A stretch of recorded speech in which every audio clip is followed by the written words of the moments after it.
and welcome back to another video. Today, for your viewing pleasure, I have a good old-fashioned art supply haul, where some of the items are new and some are lucky thrift finds. I'm very grateful to have a pretty decent local thrift store and one that usually has a few crafting items. I don't generally come across things that I would find particularly useful.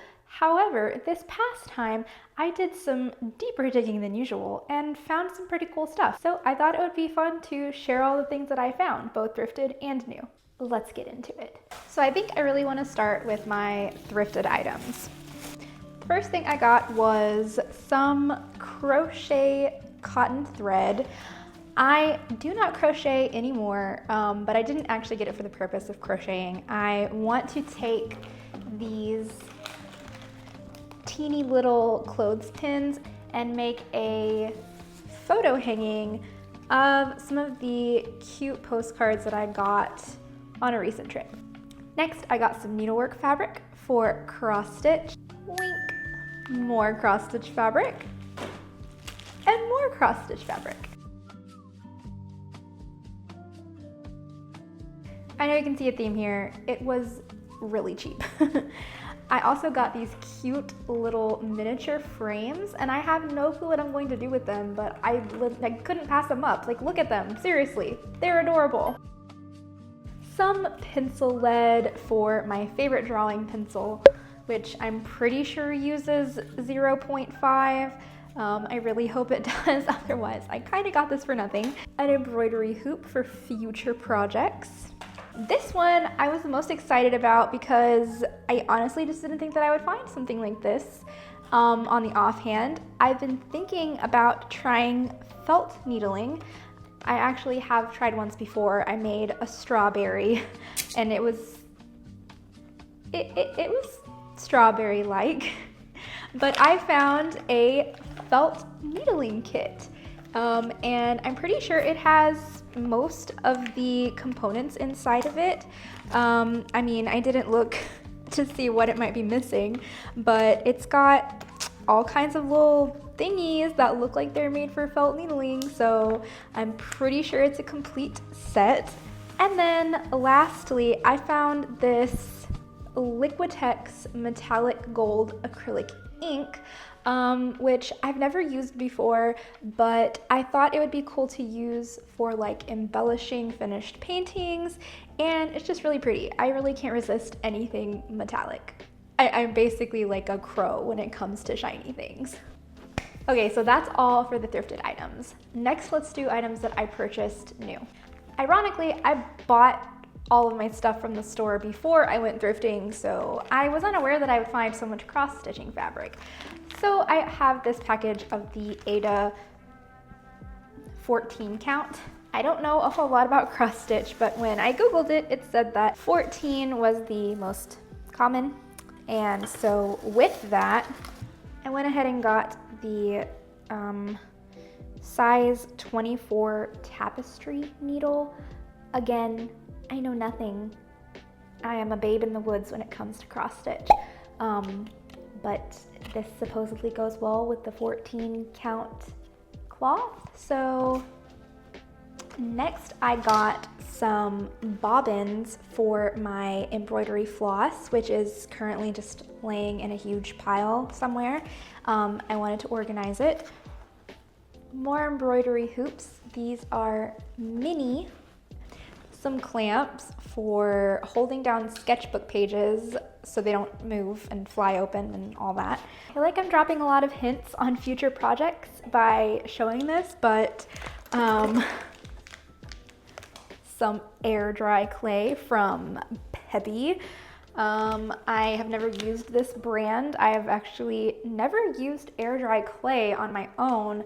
My daughter had some one time. It was like that Mondo bucket of Crayola air dry clay, and my thoughts on it are that it's very messy and it's hard to clean up. And yeah, I'm looking forward to the journey that brings. Some sculpting tools to help form, the air dry clay.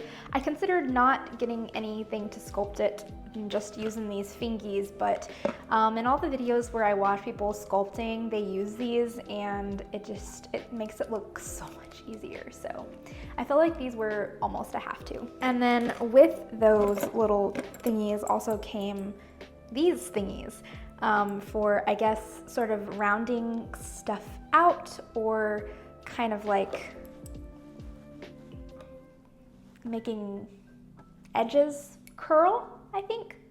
Yeah. And then lastly, I purchased some acrylic paints because mine are super old and super crusty and super cheap. I have bought stuff from the Arteza brand before. I think I have their acrylic paint markers. So I went ahead and bought their brand of acrylic paints, and I'm hoping that the quality translates. All right, I think that's everything. For now, I think I'm gonna go use my bobbin organizers to get my thread looking good, maybe test out my metallic ink and acrylic paints, and also hang up my postcards. So if you'd like to stick around, feel free. If not, I hope I see you in my next video.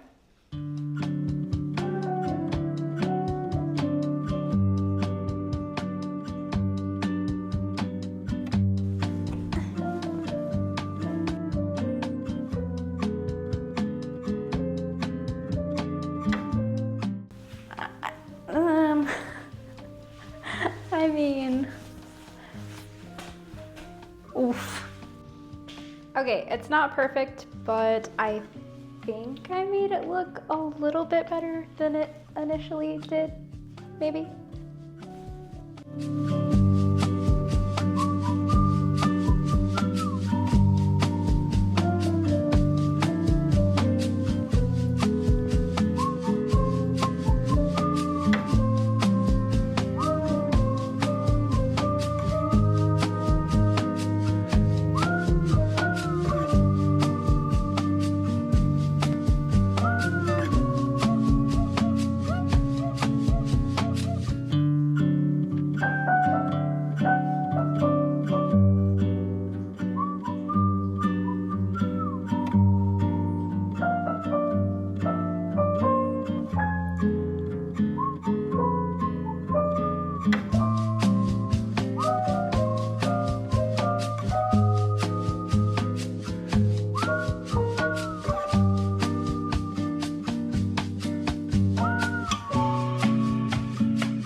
very, very scientific.